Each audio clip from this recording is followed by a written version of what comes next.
Okay, so we got our other valve guides in, so we're gonna go ahead and close this job out, or close this this process out.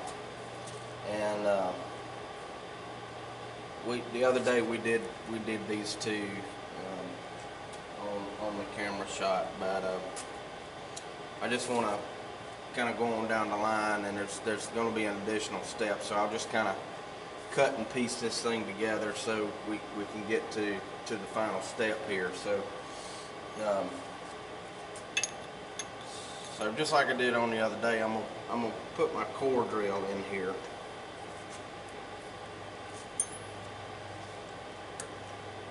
Lock it in the chuck. And I'm gonna use the pilot on the end of the drill to make sure that we're centered here. Turn my bit on.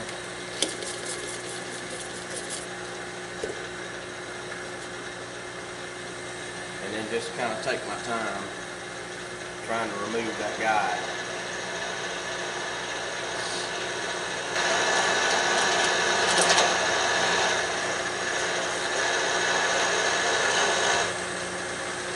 Alright, so that's core's done. Now what I'm going to do is take the opportunity, since I'm already centered over this hole, I'm going to remove my core. And I'm going to put in my 1/2 inch reamer.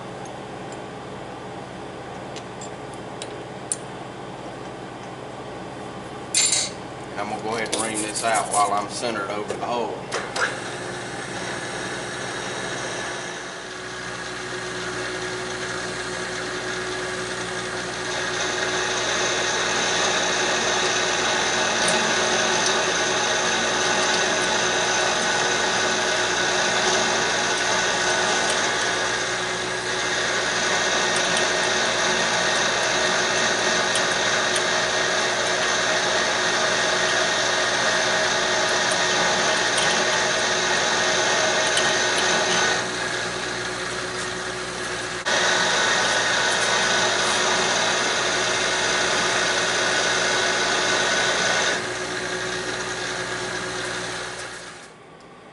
Alright, so here's for you machinists who want to get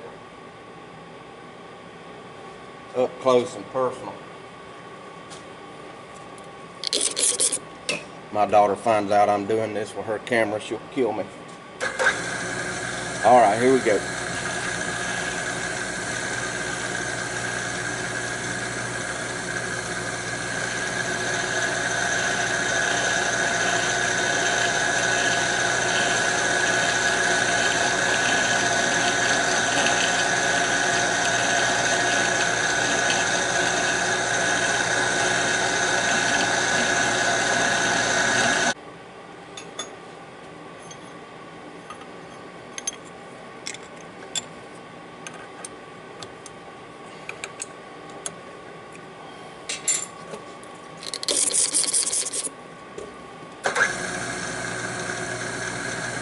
Alright, here we go with the reamer.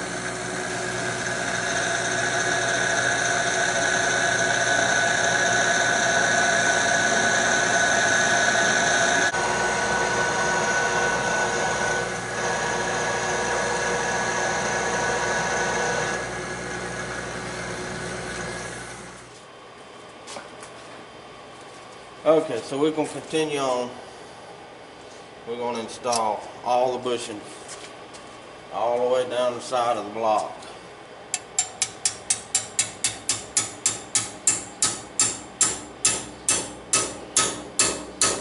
The bushing is approximately 1/4 inch longer than the guide, so what I've done is I've got my finger stuck down here so I can feel when the bushing starts to protrude through the guide. Then that's when I'll stop hammering, and I know we'll come back and trim.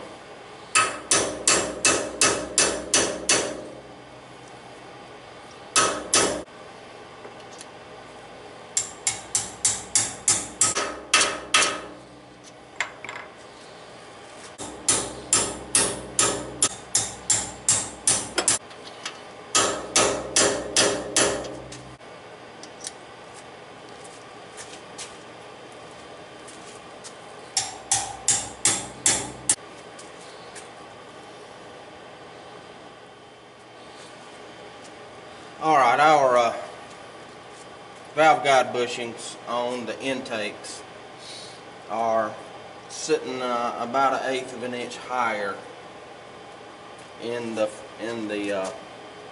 flow chamber. So we're going to have to go in there and trim those down. But I want to take the opportunity while I'm here to explain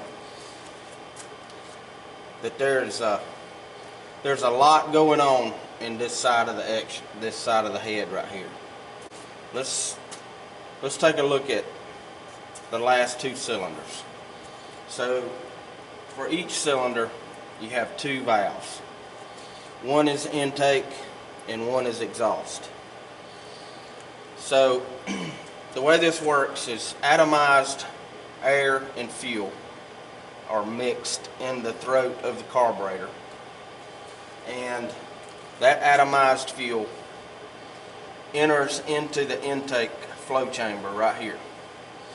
This one flow chamber feeds both intake valves for both cylinders. Now, the engineers were kind of smart when they designed this, because if you take, for example, if I take gasoline in a cup and I let it run down out of the cup into a stream and light it on fire, it will ignite and burn.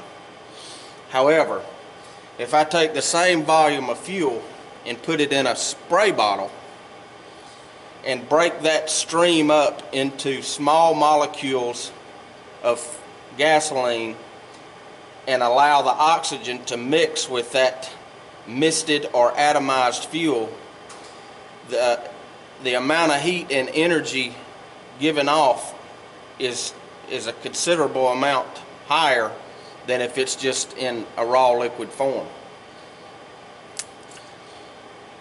So the engineers were kind of smart when they designed this thing, and they knew that air and fuel would be entering into this chamber here. But if you can take that atomized fuel and you can heat it, you get yet even more power out of it. So what they've done is they have surrounded the flow chamber for the intake for both of these cylinders and placed them close to the exhaust flow chambers, so that the exhaust from the burnt fuel helps to warm and atomize the fuel for the next cycle going into the combustion chamber. So it's just a vicious cycle that never ends, and we'll see more about how these valves, these poppets work and at what stroke. So everybody knows there's 4 strokes to an engine: intake, compression, power, and exhaust. So on the intake stroke, air and fuel come into the flow chamber for the intake valves, and it's already atomized by the carburetor, and it's warmed and heated in this area because of the exhaust flow chambers. Air and fuel enter into the combustion chamber. Piston will be going down into the cylinder, and as the piston goes down into the cylinder, it sucks the air and fuel into the combustion chamber with it. When it gets to the bottom of the throw on the crankshaft and starts to come back up, it changes into the compression stroke. So all of that air and fuel is in at the bottom of that stroke. When the throw on the crankshaft starts to turn around and the piston starts to come back up, at bottom dead center of that stroke begins compression. So all of this air and fuel is sitting inside this cylinder right here, and the piston comes up. The head is sitting on top.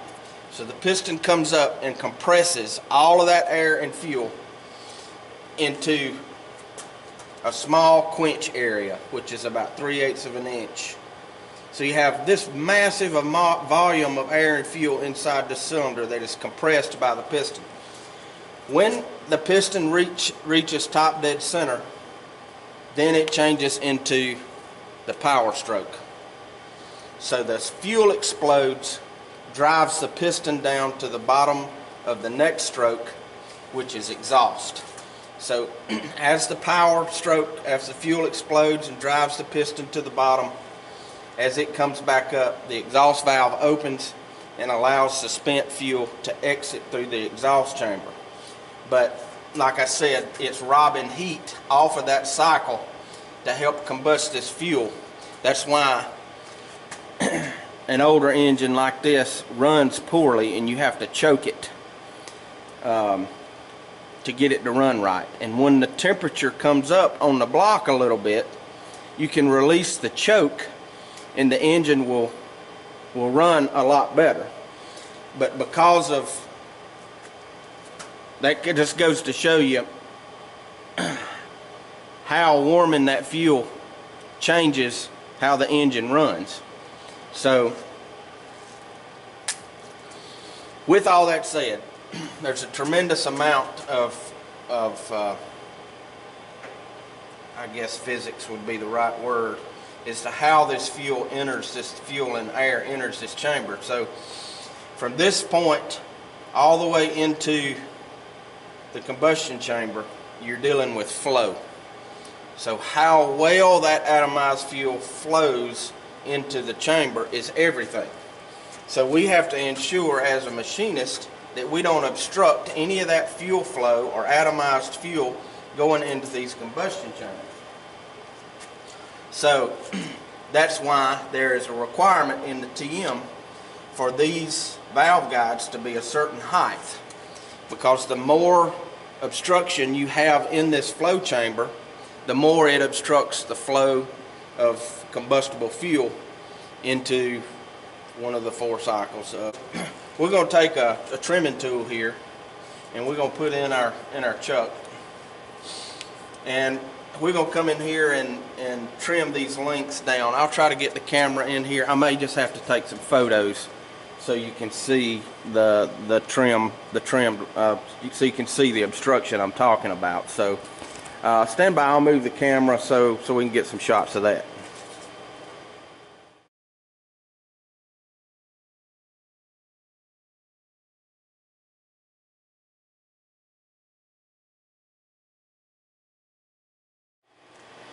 Alright, so now that we've got our guides trimmed, now we need to send a reamer on the ID of the bushings so the valve will move freely in and out of the guide. Now you need to understand that I want to machine this to a tolerance as if the engine were hot. So all of this metal, the tolerances changes as the engine heats up. So we don't really want a tolerance. You know, my mentor taught me that there's not really a tolerance to things. There's either it's right or it ain't. So we're just gonna kind of go by feel here and just know, you know, I've done this enough to know how I want these to feel. And I have to try to imagine as if the engine were hot and these guides are constricting around the valve here. So you can see how, you know, I've already reamed these out, but you can see how freely they move. I've got one right here that's wanting to hang just a little bit. So we'll send a flex hone in there and straighten these out. But okay, so we're one step closer to getting this old girl where she needs to be. And